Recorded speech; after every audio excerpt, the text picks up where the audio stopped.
ever find yourself wishing you had more room on your smartboard, like more space to write? Like on the board itself? Yes. No, that's usually sufficient. Oh, okay. And then, how is it with do you let your students use your smartboard as well, or is that just your smartboard? No one else touches it. I do sometimes. It depends on the activity that we're doing. If we're collecting data, sometimes I just have students come up and do it, or play with things and adjust them. I don't do it most of the time because it's time consuming. Okay. How do you normally use your smartboard on a daily basis for class? All the daily notes that I do are on the smartboard. So anytime I give out a handout, I usually have the same thing on the board. So they can see on their paper exactly what I'm doing and follow along with what I'm doing. Usually at the end of the day, I will take the notes that I've saved on a smartboard file and then save it and then put it up on a blackboard so that students can see it. If they missed something or if students were absent that day, they can go back and refer to that. So that's the Smart Notebook. I also use my computer and I project if I'm doing other activities or if I'm using other software. I use Geometer, Sketchpad, and Fathom a lot for my math classes. And it's good for just being able to show stuff on the board and to move things around. And then you said you don't use a eraser normally. It works just as good if you use your hand. Yeah, the smartboard actually lets you calibrate the different thicknesses that you're using on the board, so you can set it so that when it has something that's relatively thin, it recognizes it as a marker. If it's a little bit thicker, it recognizes it as a finger, so I can use my finger to move stuff around or to scroll. And then if it's thicker than that, then it assumes you're trying to use an eraser. So I can erase stuff using the side of my hand or the palm of my hand, instead of having to stop and pick up an eraser to do it. And then,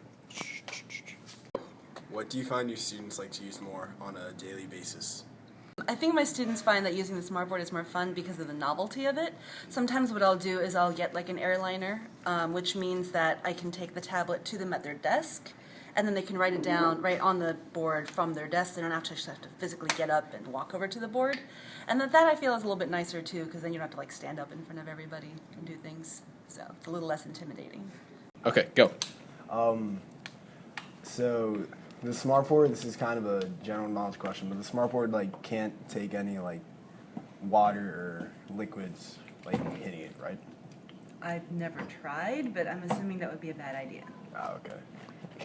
And then you don't need to spray it to clean. You just wipe it off and it gets perfectly white. That seems like a plus. Okay, go. All right, the first question we'd have to ask you is, do you ever find you having technical difficulties with your smartboard?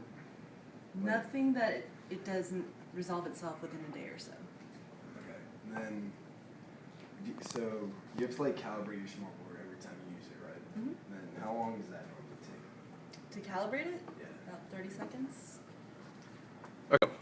Do you know how much the smartboard costs, or was that all school funded? It was school funded. I did not pay for my smartboard. Okay.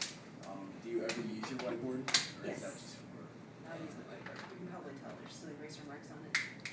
what do you normally use your whiteboard for? Anytime I'm doing something that's not easily done on the smartboard, or if I need something to stay up, because on the smartboard you can only see so much at a time, and I'm scrolling. So if I'm on the next page, if I've scrolled down, you can't see something anymore. Well, apparently, here's a counterclaim. Teachers say that, some of them say that, using the smartboard is probably easier because, when you write your notes down, you can save them so you can use it for other classes so you don't have to rewrite them later. So, how are you going to refute that? Well, that is easier if the teacher knows how to use it.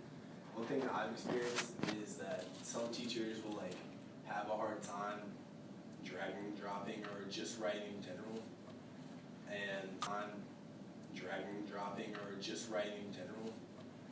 And that slows the class down instead of making it easier. It is, if the teacher knows how to use it, it's easy. But if they don't, it's just more difficult for everybody. And also when the teacher's writing down the information, they can see something where they messed up, whereas if it's just copy notes from a smartboard, they have to cross it out and then basically use it as a whiteboard if they find a mistake. And cut. You know how the smart board says that, you know, when it's on, it has that little green light? And sometimes when it's not on or when it's not on correctly, it shows that little red light. How many times have you seen that and the teacher's having to fix it, and how many times you struggle trying to figure out how to fix that? I've seen teachers struggle with that a couple times just because I don't think they're trained well enough to fix it on their own, and then they have to call someone like Mr. Mann go down to their classroom, and he has to go through and fix it. But generally, I have not seen that. But when it does happen, it takes up a bunch of class, and teachers do end up going to the whiteboard. Well, how do you think that affects kids' learning? Do you think that, you know, just showing the problems and the answers on a smart board rather than, you know, just writing it down from scratch, do you think that helps kids learn how to structure them better?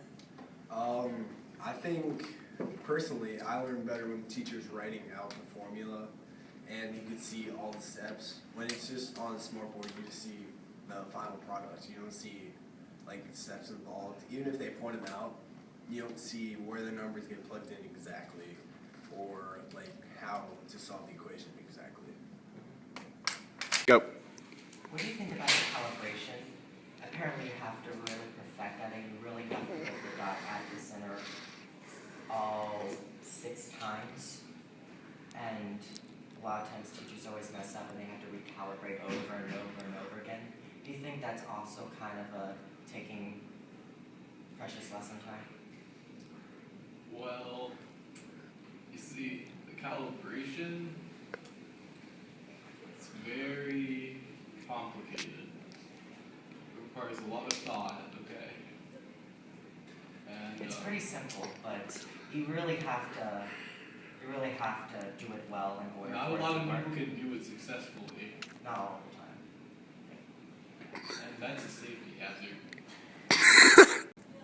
Heidi, what do you think about, since the smart boards require a lot of cords and for it to be able to work, and sometimes, you know, it's kind of a hassle to plug in all those cords together at the right places, and, you know, they're all over the floor, which is kind of a hassle to get around. Do you think that's kind of, you know, a distraction? Yeah, I mean, like, because in those classes, like, where am I going to plug in my phone charger? All of them were taken up already. Why your phone charger? I need to charge my phone. Can't you just turn it off? No.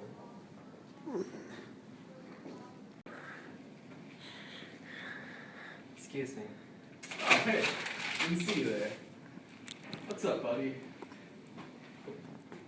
What do you think about, you know, if, since the smart boards, you know, they require a lot of cables and in order for it to make it work, and those cables are always all over the floor, do you think that, you know, that's kind of a, That's a kind of a safety hazard. hassle? Yeah, that's a safety hazard right there. People could die.